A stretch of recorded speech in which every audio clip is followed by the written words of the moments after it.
Hi guys, Mark from Polished and Waxed here. So we've just taken delivery of the new Lake Country Udos, advertised as a 5-in-1 polisher.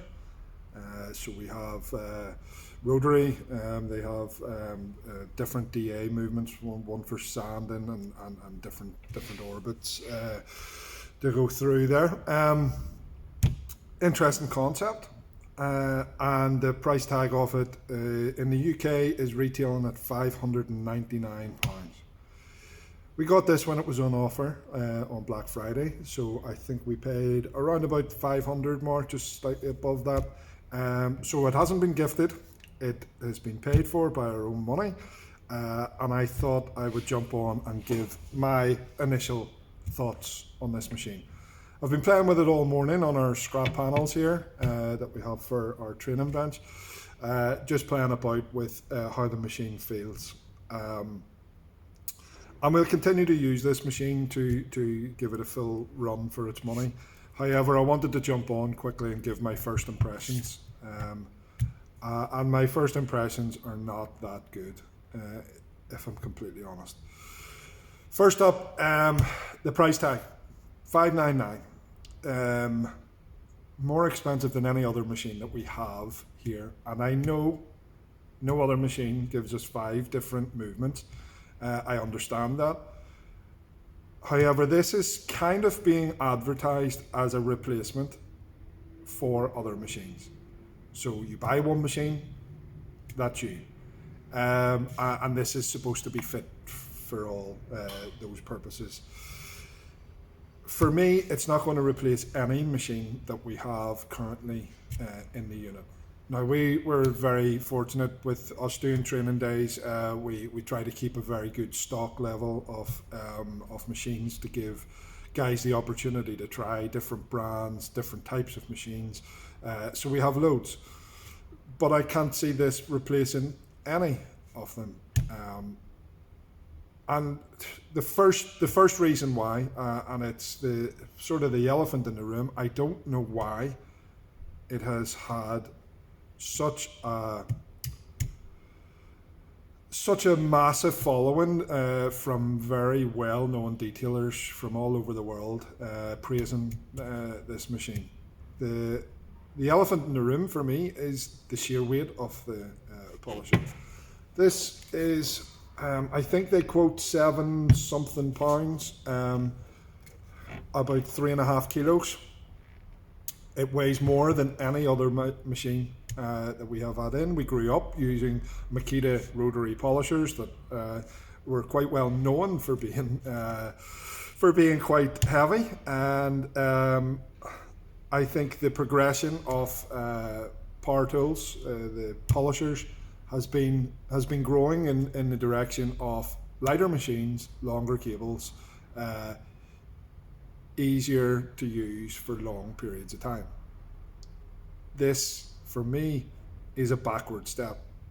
This is heavy. The lead is incredibly short. I mean, I've had some cheap Chinese machines that would provide longer leads. I wonder if they didn't want to put a long lead on this because it would throw it over the 7.5 pound mark. I think, I can't remember exact weight, but I'm wondering if they didn't put a longer lead in because they were afraid of making it heavier. I've just measured the lead. This has 2.6 meter lead. Our real cheap budget machines are coming out with more than that, and I think it's really a bad point of this machine. The lead, you will have to have this plugged in the extension. And listen, that's not the be all and end all of polishing machines, but for me, the progression in polishers, most manufacturers are going down providing longer cords with them to make it easier to work around the car. This, you will always going to need an extension cable trailing along behind you. That's number 1. Weight. Number 2, the cable. What I will say, I'll throw in a couple of positives. It is fairly smooth. It seems to have good torque. It's fairly easy to change. You just need to line up and turn this to whatever motion you require. And don't take this all in judgment in using this individual pad. This is a Svizzer pad, and we are associated with Svizzer. However, we have tried it with Lake Country, we've tried it with McGuire's, and we've tried it with Chemical Guys pads here at the moment. I will continue to go through other pads. We have hundreds. And try a few different ones.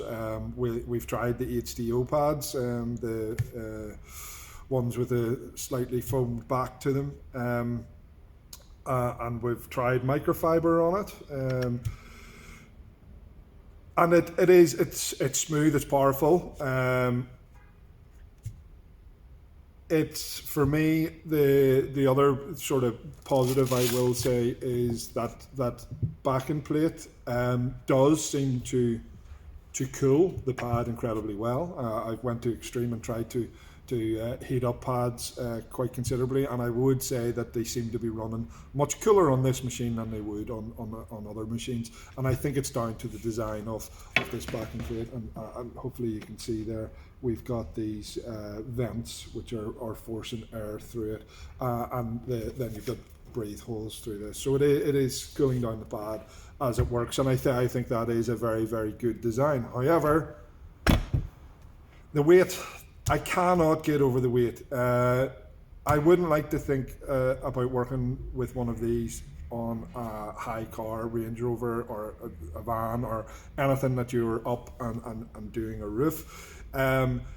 You would feel this incredibly quickly. This is a very, very heavy machine. I just don't understand how that could be allowed to go out the way it has. It's just too heavy to be a practical polisher.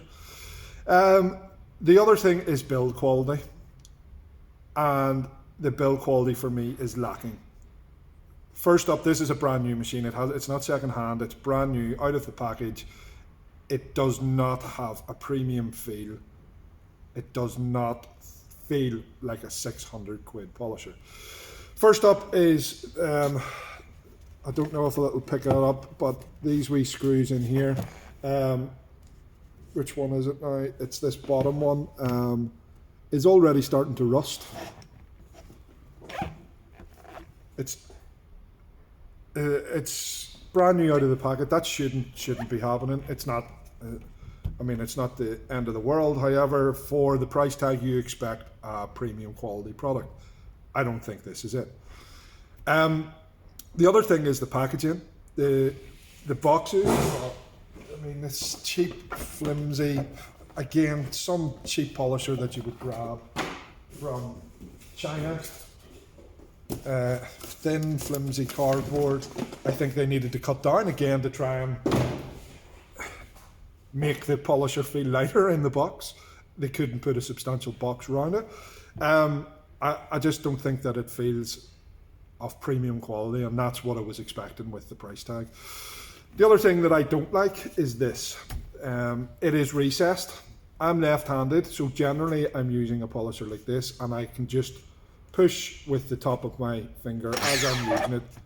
I can't do that with this machine, and even if I use it with my right hand, I still need to push in to hold that in. I just don't think that's well designed. This recess around it interferes for me. When I'm using a flex or a root base, I can control that lock button very easily. This, it doesn't feel like it's easily controlled. I'll put it on here. You can judge the volume for yourself. That's on rotary. Okay. What I will point out is this, something I think that looks really ridiculously cheap. Thin.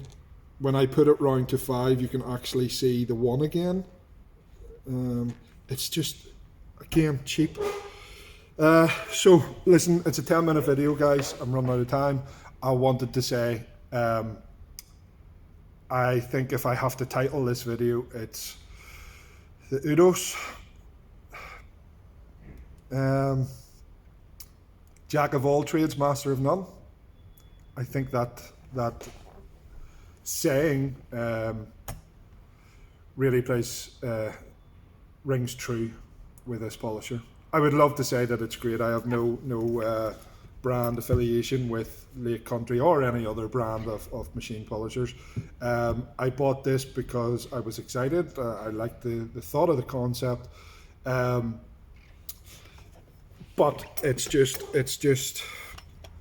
has left me underwhelmed, to say the least. So we'll put it on P2 there. I'll let you just hear this before I sign off.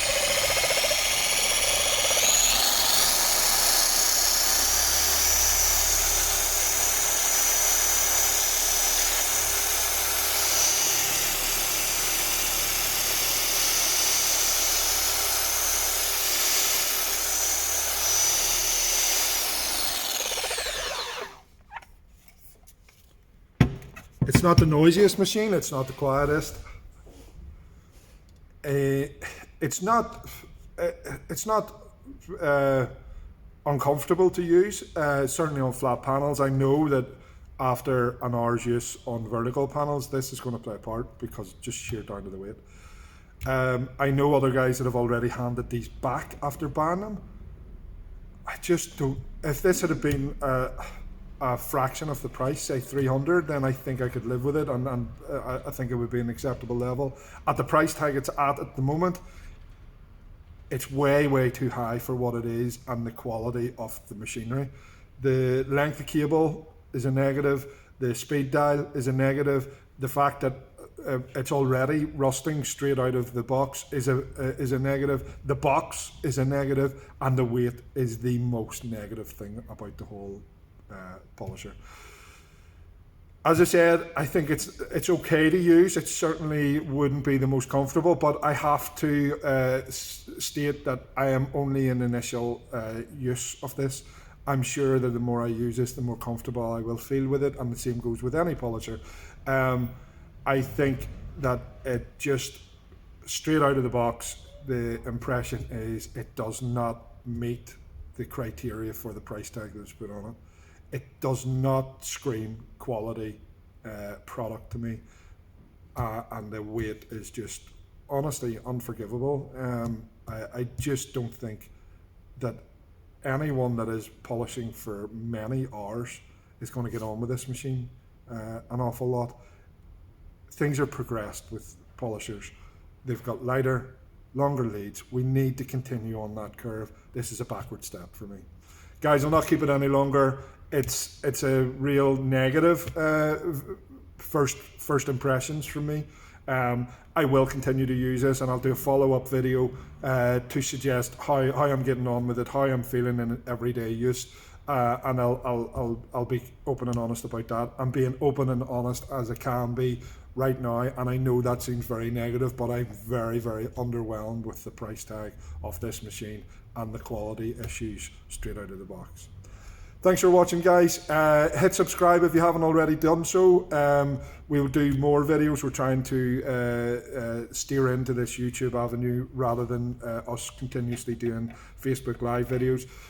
So yeah, I will keep you updated. I will follow up with another video with continuous use and let you know how I'm getting on. Thanks for watching, guys. Take it easy.